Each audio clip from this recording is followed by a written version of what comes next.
$1,102,998 in 30 days at a 7x ROAS is exactly what I scaled this fashion e-commerce brand to. And in this video, I want to break down exactly how we did it step by step. Now, this is a very big case study for me because this brand, as we will come to find out, is a brand that was actually featured on the popular show Shark Tank. And we started working with this brand after that already found a lot of initial success from their Shark Tank episode and actually getting some traction via Shark Tank. But a little bit of context with this brand before we dive into the nitty-gritty details of how we made this scale happen. This is a fashion e-commerce brand based within the United States. However, we have already scaled them internationally, which, as we will see, was one of the main goals which this brand wanted to achieve in the year of 2025. It is a D2C investor-funded brand because it has appeared on Shark Tank. It has a few other investors which back it up and basically supply it the money it needs for consistent amounts of ad spend on Google Ads as well as the other advertising platforms it currently uses. But one of the biggest kind of downfalls for this brand, because this is a brand which we started working with under my agency Euro Marketing back in September of 2024, is this was pretty much a big neglected account. Prior to 2024 in September and before we began work, this account was basically having something called a set and forget strategy, where somebody would come in once every 3 months, once every 5 months, make a simple change, and then leave the campaigns as they are, leave the strategy as it is to run for the next 2, 3, 4 months, so on and so forth. And although this was such a big brand already doing multi-seven figures per month in revenue, this was one of the biggest neglected accounts I have seen yet to date when it comes to Google Ads. And overall, in terms of the business context, this is an apparel brand that is focused on year-round sales, meaning it sells products which work regardless of the season it is in. So it could be summertime and this brand will do just as good as during the winter's time. So seasonality doesn't really play a big negative impact in this situation. The average order value for this brand is roughly $235. And when we first began working with this brand, one of the biggest goals that they had and they wanted to achieve was cold traffic acquisition at a ROAS level of 2x and above. The beauty about this brand is it has insanely high margins. If it sells a product like a shirt, for example, for $235, it takes the brand no more than $40 to $50 in all of the fees to actually process that shirt, from the fulfillment to actually sourcing the product, so on and so forth. So this brand runs on insanely good margins, which is why we're able to scale beyond 6, 7x ROAS values and more consistently. And when we first began, the main target market that we wanted to kind of dominate was the United States. However, right now we are scaling internationally, and I will talk more about how we made that happen very shortly. Now, to go over a bit of the actual numbers, we do have access to their triple whale, which gives a much clearer insight as to how the brand actually does in the back end. But if we go on over to triple whale and look through the actual business numbers just for this brand alone, we can see that so far, just for one day right over here, we have done already $79,000. So this is looking for just today, April 2nd, when I'm recording this video, already roughly $80,000, which is up 62% compared to the day above. It's running at a 7.28x ROAS. And at this point of time, we have a lot of different advertising platforms running. However, our main focus here with this brand is Google Ads and Microsoft Ads right here, Bing Ads. But if we now change the overall time period right here for this brand, maybe change it from just looking at the day-to-day basis to further bringing it over to maybe the last 365 days, we can see that this is a very big brand. It did $31 million at a 3.29x ROAS in the last year alone. And we began working with this brand essentially during September of 2024, so right over here. And as you can see, clearly the sales revenue has increased drastically from what they used to do previously. A lot of it does come through Google Ads at this point of time. But during the time when we first began working with this brand, so if we look at the time period before September 4th, which is when we began working with this brand, so from January basically of 2024 all the way to the end of August, we can see that on average this brand did roughly $2 million in revenue during that time period. And a lot of it was actually coming through Facebook ads. So as you can see, it would do on the lower end about 1.9 million, that it would jump back up to 2.6 million, but it was around this general range of 2 million in total revenue. Google during this time was attributing roughly 15% of the total revenue. Meta ads was allocating about 70%, and everything else, all the other advertising platforms like TikTok, Snapchat, Pinterest, which they were just getting started with during that time, was allocating roughly 5% of the total revenue. And as they started increasing their ad spend across these platforms, as they started doing more and more things, the target ROAS for this brand, at least on the Google ad side with cold traffic, became a 3x, which is essentially when we took over and began working with this brand. Now, starting from scratch, starting in September, this brand already had a lot of skill going on during that time. I mean, if we go back to the same time period in the Google Ads account from April all the way to the end of August, we can see that this account already had a decent amount of skill going on in terms of the campaign. It was already scaling to a considerable amount of money in terms of the overall revenue and whatnot. It had done $4 million at a 6.55x ROAS. However, new customer lifetime value during this time was only $868,000, and a lot of these sales were actually coming from this branded search campaign right here, which did $1.4 million in total revenue. As you can see, we have completely shut it off, because at no point do you need this amount of sales, 1/4 of your sales coming from just branded campaigns. And this was just one campaign. All of these other performance max campaigns and whatnot they had running also had a lot of influence from retargeting. So this brand during this time was actually 70% retargeting and 30% cold traffic acquisition. But the actual campaign strategy during this time was a mixture of performance max campaigns along with search campaigns. But here's the major issues.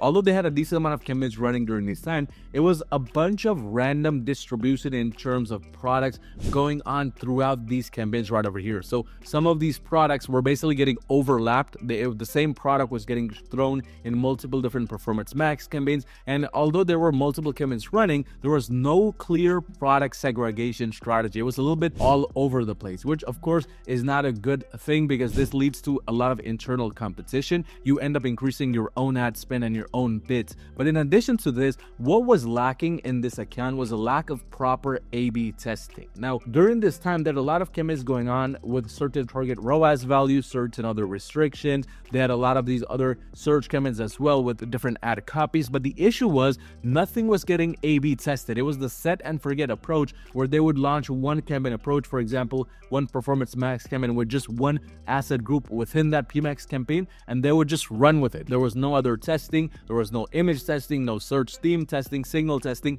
none of that stuff. That was basically brand new to them.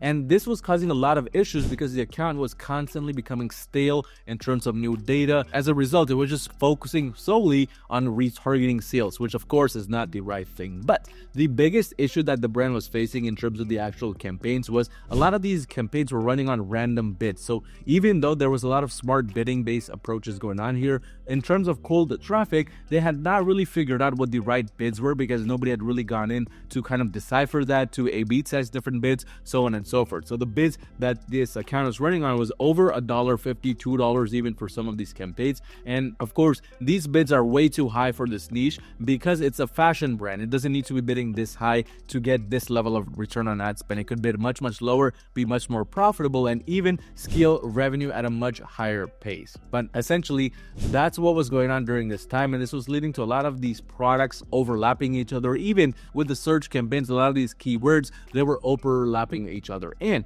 the biggest issue of all was the product feed. In total, the product feed was essentially a big mess, simply because what was going on during that time was the product titles that they had for these shirts, these other sweaters, so on and so forth, they had a lot of branded keywords in them. And because this brand had already gone on Shark Tank, basically that branded keyword was driving a lot of that retargeting and branded search traffic through the door. Even the PMax campaign and shopping placement based campaigns were focused more on these branded search terms in terms of getting revenue. And this was a big issue for the brand, because their main goal was to transition from just using Meta ads for cold traffic to now using a lot of Google ads effort towards cold traffic. At least 60% of the traffic they wanted coming from cold traffic rather than just retargeting sales. And biggest issue of all a lot of their product images right over here for majority of their products, which you can't see for security reasons, but they were during that time blending in with their competitors, which is why if you look at their CTRs, it went as low as 0.03% for some of these products. Now, some of these other ones had decent CTRs, 0.42, 0.45, 0.71, but overall, we were seeing a lot of these very, very weird numbers where it would be all the way down to 0.06%, for example, and 0.14%, which in the grand scheme of things is an extremely low CTR. This was telling us that the audience they were targeting with these ads, it was either not the right audience or the audience just didn't find any reason to click on this ad versus their competitors' ad. So we had to deal with all of these things from the get-go to really get the brand in the right direction, which is where essentially what we started with. Now, a few repercussions that this brand had to deal with because of these issues. This is where so many brands don't realize that just because you have a few issues doesn't mean that that problem is just related to those issues. On a business level, you can face a lot of big drastic issues and problems which you're not even aware of on a simplistic small level view. In this situation, for example, the entire algorithm was becoming unoptimized because they were spending so much money on just retargeting unbranded traffic. Now, on a surface level, it seemed like things were fine, they were getting a lot of revenue, they seemed to be scaling with Google. But dig a bit deeper and you start to understand that you're actually harming the algorithm during this process. You're making it so difficult for the algorithm to now go after cold traffic because 9 out of 10 of your sales are coming from branded and retargeting search terms, which means the algorithm has no clue what a good cold traffic search keyword even looks like, which was essentially what was happening here because of that branded search and retargeting focus. And the low cold traffic scale was happening because of a lack of proper budget distribution. I always say for any brand we work with under my agency or marketing, which by the way, if you run a brand doing 50,000 or more per month in revenue, you need some extra help scaling to the next level with Google Ads, go onto my website at yourmarketing.com and schedule a free call with me and let's see how we can potentially work together and make that happen. But the 80-20 rule is your best bet when it comes to Google Ads, which says 80% of your budget should be going towards cold traffic campaigns, 20% should be going towards retargeting and branded search, which is essentially what our main goal had become with this brand right here. Because what they were doing earlier was causing an elevation of the conversion rates because it was such a high retargeting focus. I mean, if we go back to the campaigns level, look at it from April 1st to August 31st, we can see that the conversion rate was about a 1.39%, but go back a bit deeper from basically January 1st all the way to the end of August, which is basically the end of the time period when they stopped working on the accounts and we started working on them, we can see that overall in total a lot of their campaigns had fairly decent amount of conversion rates, 4.15%, 6.68%, so on and so forth, which were on the higher end for this brand. But after we began work, essentially what happened was the conversion rates on the cold traffic campaigns actually lowered significantly to these numbers right here, and that was because we were now starting to focus more on cold traffic. And naturally, as you focus more on cold traffic, you start to lower your conversion rates because you're reaching bigger and bigger pockets and pool of the audience. But prior to this, because they were just so focused on retargeting, they had a lot of fluctuation going on during that time. I mean, the overall sales would be drastically different from one day over the another, and the overall actual conversion tracking was actually not set up ideally as well, which was making it further more difficult for the brand to understand how the sales were actually happening, where the sales were coming from, so on and so forth, which is why they were using triple veil for majority of this time period. But this is where now we started working with the brand. We started implementing the first portion of the strategy, and we always began with the product feed. In this situation, we started from the product titles because what we wanted to do is we wanted to reduce the amount of focus this brand has on retargeting and branded search terms. And the number one way to do that is to make the product titles go from just brand related product titles with the brand name in them to a formula which I use, which includes high perceived value increasing keywords like premium, luxurious, adjustable, heavy duty, portable, whatever makes sense for this niche and this brand, plus SEO keywords within the product titles. This formula right here is your hidden gem, which can literally scale your brand overnight when it comes to Google Ads. Just simply changing the product titles and having high perceived value increasing words followed by SEO titles. But we didn't stop there. We then proceeded onto the product images and we made them more lifestyle focused. So right now, if we look at the last 30 days, the overall CTRs are much better than what we used to have before. I mean, some of these products go all the way above a 2% CTR, 1.50%, and others are below 1% as well, but that's to be expected. You're going to have a little bit of discrepancy in terms of the CTRs. Not every product or SKU is going to have the same level of CTR or higher than another. But overall, the drastic low amount like 0.06, 0.04, etc. percentage for CTRs are long gone, and that's because now we have more of a focus on these lifestyle product images, and conversion tracking is also correct, going after more colder traffic. So that was one of the biggest needle movers here. Now, just because the lifestyle images work here doesn't mean it's going to be the same for your brand. You of course have to A/B test and figure out what's the right approach for your brand, because every niche is different. But on a business level, we also helped make some drastic movements for this brand. First thing we did is we helped them increase the AOV to maintain the margins. Now, in the last 30 days alone, we can see that the overall average order value, it ranges drastically, but it's around $242, and that too for a fashion brand, which is absolutely insane. That's because we focus on a lot of things, such as changing the focus from standalone products to bundles. Now, instead of just selling a shirt, we sell a shirt and pant bundle, or maybe a shirt and sweater bundle, or a shirt and gloves bundle. These are different things which you can pair together. Doesn't matter if you're in the fashion industry or not, you could literally bundle up any random product together. And as long as it's complementary, it can do the trick, because it ended up doing the trick here. And biggest change that we made in terms of strategy on the business level, instead of focusing on just ranking number 1, number 2, number 3 for majority of the products, we took that portion out entirely and we focused on ranking within the top 7 placements, so the top 7 listings within Google Shopping, the first ones you see. But instead of ranking number 1, number 2, number 3, we wanted to distribute our different products, meaning different SKUs, different designs, colors, textures, whatever it may be, throughout these 7 listings, which means maybe number 1 will be ours, maybe not, but we wanted number 3 to be ours, number 5 to be ours, number 6, and number 7. So the main goal here was to take up as much impression share as possible by ranking as many of our product listings and SKUs as possible within the top 7. This took away all of the focus from just ranking one product in the top 3 and rather distributing it across multiple different variations and multiple different styles, which is essentially what really helped this brand scale to the very next level. But that brought us to the actual Google Ads strategy in terms of what we did here. Now, initially, as I showed earlier, this brand was focused a lot on Performance Max and search keywords. We completely changed that focus and changed it to Performance Max plus search plus YouTube plus demand gen for non-branded traffic. So in the last 30 days, if we look at all the campaigns that are currently active, we can see that in total at any given time, we have roughly 13 different campaigns active, and a lot of these are Performance Max campaigns along with search, and a few demand gen, which we are now starting because this brand does multi-7 figures per month. It's at the stage where brand awareness makes sense. But the main goal, the reason why we did all these different changes and additions is because we want to increase the size of the audience. That's the main goal. That's how we are planning on scaling this brand even further to even 8 figures per month. But what this helped do is it helped change that overlap approach which they had earlier with all of these products, all of these keywords, etc. And it made it into more of a directed focus. Now, for testing purposes in terms of the actual strategy and what we're doing here, we're keeping things fairly simple. We're essentially focusing on testing based around the Performance Max campaign with products segregated based on subcategories and sub-collections. So if it's a fashion brand, then we're going to be selling shirts separately from trousers, from blazers, etc., so on and so forth. So we're testing now with smart bidding based PMAX campaigns based around each sub-collection. That's the main goal because that's what works here. And